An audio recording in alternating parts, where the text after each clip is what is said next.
अस्सलामुअलैकुम। मोहम्मद अज़हर सिद्दीक अपने programme math views के साथ हाज़िर खिदमत है। चीज़ें तब्दील हो रही हैं और कोशिशें जारी हैं कि किसी ना किसी तरह से कोई ना कोई एक वर्किंग रिलेशन कह दें, नहीं वर्किंग रिलेशन से ज़्यादा कि हमारी टर्म्स के ऊपर चीज़ें सेटल हो जाएं। मैं 2-3 ट्वीट आपके, मैं 6 जून को जब लंदन था तो मैंने एक लफ्ज़ मिसाक पाकिस्तान का वहाँ अदा किया था कि पाकिस्तान को अब मिसाक पाकिस्तान की ज़रूरत है। और बड़ा वाज़ेह कहा था कि इमरान खान साहब को माइनस आप कर नहीं सकते हैं, अगर माइनस होंगे तो सब होंगे। अब उससे मुराद मेरी क्या थी? सब माइनस होने से मुराद ये है कि मार्शल आएगा और इमरान को माइनस करेंगे तो आप आगे लेके नहीं चलते। और हालात ऐसे ही हैं, यानी तरीका एस्टैब्लिशमेंट ने जिस तरीके से मामलात को लेकर चल रही है, अब ठीक है उनका अपना एक्सपर्टी भी उनके पास होगी, लेकिन उनके हाथ में चीज़ें नहीं रही हैं।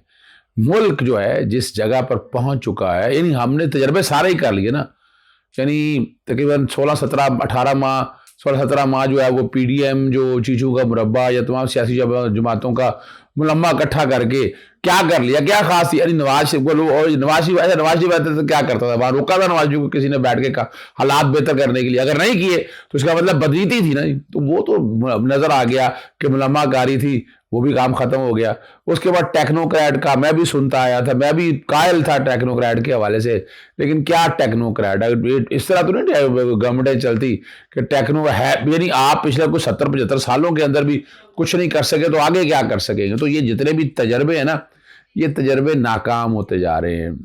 मजीद तजर्बे मेरा नहीं ख्याल है कि सूदमंद होंगे इस मुल्क की बेहतरी के लिए। सोचने वालों को सोचना चाहिए। ट्वीट मेरे दोनों जो हैं वो बैकग्राउंड पे चल रहे हैं, जो मैंने 6 जून के बाद अब आके दोबारा रीट्वीट किया और मैंने बताया कि कुछ सच है और वो सच हकायक बताना अब तक ज़रूरी है। चौधरी परवेज, अच्छा एक और, इस्लामाबाद पुलिस का जो दायराकार मैंने वो ट्वीट किया, वो भी दायराकार बढ़ाया जा रहा है FIA की तर्ज पे।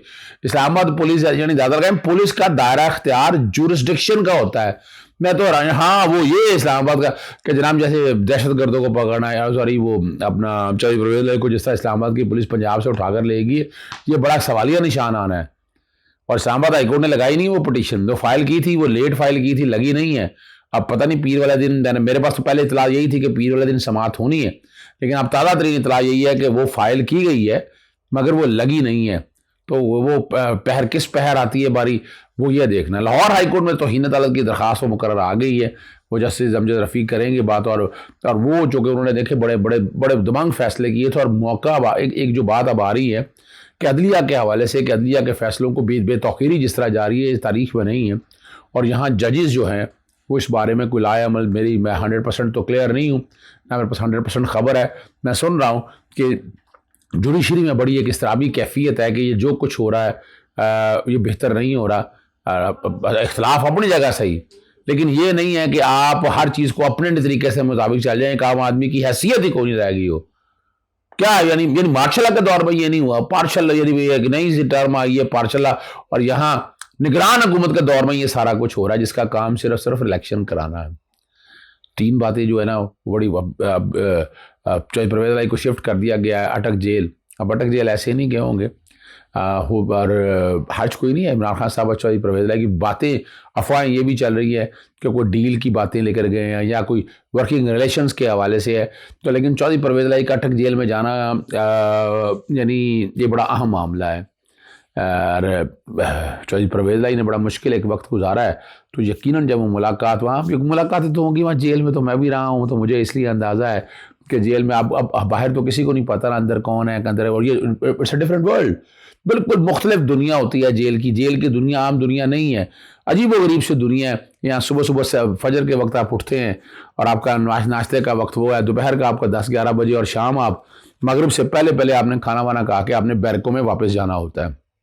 तो कुछ चीज़ें सामने आ जाएंगी। मेरे तक इतला तो यही है कि शायद मुलाकात हो गई है इमरान खान साहब की चौधरी परवेज लाई से, और हालात और वाक़यात सारे रख कर सामने बताए हैं। और मैं ब्रेक थ्रू भी देख रहा हूँ कि अगर तो वो पैगाम लेकर गए हैं एस्टैब्लिशमेंट के हवाले से या कुछ लोगों के हवाले से, या वो हो सकता है एस्टैब्लिशमेंट भाई वहां पर जेल के अंदर तो आपको क्या पता कैदियों की शक्ल में वो लोग मौजूद होंगे, कुछ जेल सुप्रिटेंडेंट की चले डिप्टी सुप्रिटेंडेंट जेल की शक्ल में, या और या को किचन में, या को आपके खिदमत गुजार जो हैं, आपको तो नहीं पता ना कि अंदर कौन लोग हैं, तो वो लोग तो अंदर मौजूद होंगे जो बैठकर देख रहे होंगे क्या करना है। और यहाँ सदर आरिफ अलवी का बड़ा एक अहम किरदार है। सदर आरिफ अलवी ने अपने तय बड़ा पॉजिटिव रोल प्ले किया है। बहुत से लोगों का हमने इख्तलाफ है कि जनाब चौधरी अपना ना सदर आरिफ अलवी को ऐसा नहीं करना चाहिए, सदर आरिफ अलवी को मामले को इस तरह लेकर चलना चाहिए था। सदर आरिफ अलवी ने बेहतरीन एक किरदार अदा किया और तारीख में उनका नाम याद रखा जाएगा, ये मैं बता दूं आपको। जो मैं जो समझता हूँ मैंने आपके सामने। और एक बड़ी अहम बात है, इलेक्शन कमीशन का किरदार डूबियस, शक क्यों, मुझे ये बताएं जरा, ये जो कुछ हो रहा है ये प्री पोल रिगिंग नहीं है। चौधरी परवेज लाई को अगर रिहाई मिलनी थी तो इस्लामाबाद पुलिस आगे करता, इसमें सबसे ज्यादा एक्शन लेना पड़ता था इलेक्शन कमीशन ऑफ पाकिस्तान को। और मैंने तजवीज़ किया पाकिस्तान तहरीक इंसाफ के हमारे दोस्तों को कि बाकायदा इस बारे में प्री पोल रिगिंग के हवाले से इमरान खान साहब जो सलूक रवैया रखा है, पार्टी लीडर के साथ जो कुछ हो रहा है, अब इलेक्शन कमीशन का दरवाजा खटखटाएंगे। इलेक्शन कमीशन इलेक्शन नहीं कराने, बाकी सारा कुछ उसने करा लेना है। और उसी नुक्ते पे इलेक्शन कमीशन इस वक्त चल रहा है। एक और बड़ी ज़बरदस्त है, आपस में लड़ाई शुरू हो गई है। शेख रशीद सच बोलते हैं, ये मानना पड़ेगा कि वो तो दाई हैं इनकी, यानी इतना वक्त उन्होंने गुजार लिया। तलाल चौधरी जैसे जो है वो ना अंग्रेजी आती है, ना उर्दू आती है, ना सियासत आती है, ना कोई शर्म है, ना कोई हया है। यानी तलाल चौधरी जैसे लोगों को बंदा पूछे भाई, मैंने देखा कई सवाल किया जाते हैं और उसका जवाब बड़ा ज़रूरी है। यानी मिसाल के तौर पर अगर आप शेख ने जो बातें की हैं वो बड़ी ज़बरदस्त हैं, मैं चाहूँगा उस तरह वो कुछ चीज़ें जो चली हैं उसी तरह ही आ जाए। और बड़ा ज़बरदस्त उन्होंने कर दिया, आवाम को मुआशी अज़ाब में डालकर एक लंदन सागरा की बात करें, दूसरा दुबई और तीसरा सऊदी अरब भाग गया, ये समझने की बात है। और वो सवाल बड़े वाजे हैं, जैसे मैंने कहा कमरान टेसूरी गवर्नर क्या कर रहा था, नवाज शरीफ से मिलने के लिए आया हुआ था। मूसा नकवी क्या करने आए हुए थे। तो ऑपरेशन रजीम चेंज के जो टूल्स हैं वो नज़र आ रहे हैं, वो कहाँ कहाँ फिरते रहे हैं, किस तरह काम करते रहे हैं, वो आप समझ सकते हैं ना जी कि हालात क्या है। और अब वो मलबा जो है ना निगरान हुकूमत को कहा है चुप करके इलेक्शन कराए, बात खत्म। क्यों अपने जिम्मे लेती है निगरान हुकूमत?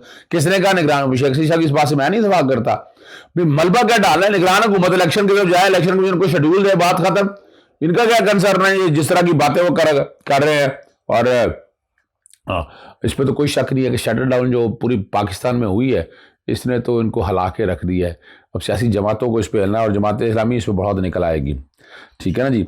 और पकड़ दकड़ के हवाले से मैं भी इतफाक करता हूँ कि इससे नफरत फैल रही है, जिस तरह आप कर रहे हैं इससे और नफरत हो गई है पूरी दुनिया में। अंदर ओवरसीज़ पाकिस्तानी अब खुल के बातें करते हैं। अब मुझे लोग कहते हैं कि तुम रोकते नहीं, मैं किस किस को रोकूँ जी, मैं क्या रोकूँ? अब देखें ना, पहले तो शख्सियात के बारे में बातें होती है ना, अब पाकिस्तानी फौज के हवाले से बातें हो रही है, मैं क्या करूँ? वहाँ लोग, आप इसको देखें, याद रखिएगा, ये जो डैमेज कंट्रोल हुआ ये आप लोग ये एस्टैब्लिशमेंट में बैठे लोगों को देखना है कि इस डैमेज को कंट्रोल को यानी आप जब इस तरह का रवैया रखेंगे, जब दिल चार्ज, यानी जब परवेज के साथ क्या हुआ, अब तो सीधे से इल्जाम एस्टैब्लिशमेंट में जा रहा है ना। तो बात ही को इस्लामाबाद पुलिस तो इस्लामाबाद की थी, वो उनकी जरूरत है इस्लामाबाद पुलिस आकर उठाकर यहाँ से ले जाए, तो ये तो बातें अब तो होंगी ना। तो इसलिए सोचने वाली बात है कि इसको कैसे करना है, ठीक है ना जी। और अदलिया के फैसलों को माना नहीं जा रहा, ये मैं आपके सामने पहले पाकिस्तान में सियासी इस्तेकाम किया जरूरत है। इस्तेकाम नहीं आएगा तो हालात संगीन और गंभीर हो जाएंगे। और सितंबर जो है ना बड़ा अहम महीना है, यह सितंबर होगा।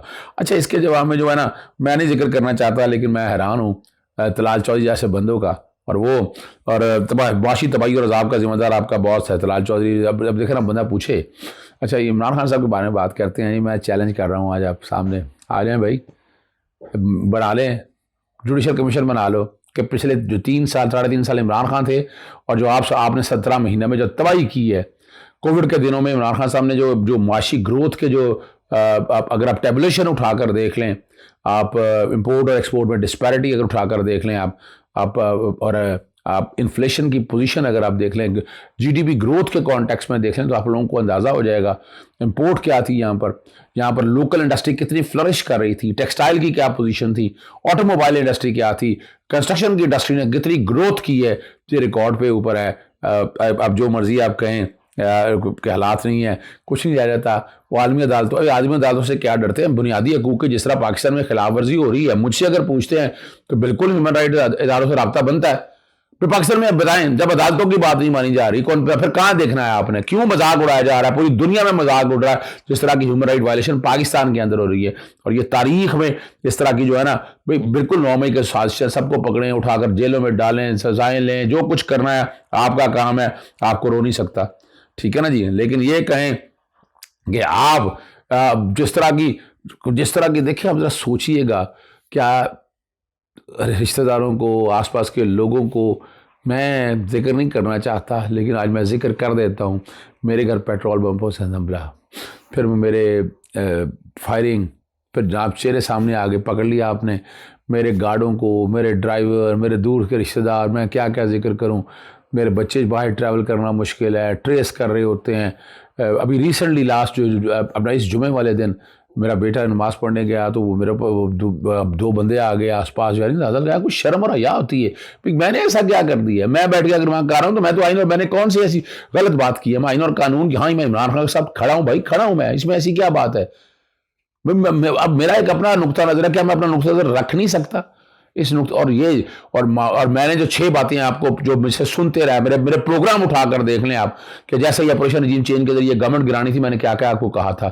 6 बातें मैंने जो कही थी, और वक्त के साथ वो 6 बातें मेरी साबित हुई। मेरी जो भी मैंने बातें कही हुई हैं वो सारी बातें मैंने कही हुई। और आखिर में मैं अपना वो ट्वीट ज़रूर चलाता हूँ, इमरान खान छक्का मारने के लिए तैयार, अपोजिशन कैंपों में परेशानी, कौमी तहरीक तो मैं तुम्हारा अभी कौमी असम्बली में पेश नहीं, सिर्फ एजेंडे का हिस्सा है। कौमी असम्बली तहलील हो सकती है 27 मार्च 2022 6:42 असम्बली तहलील कर सकते थे, लेकिन रिस्क लिया, साइफर का मामला कौम के सामने रखा।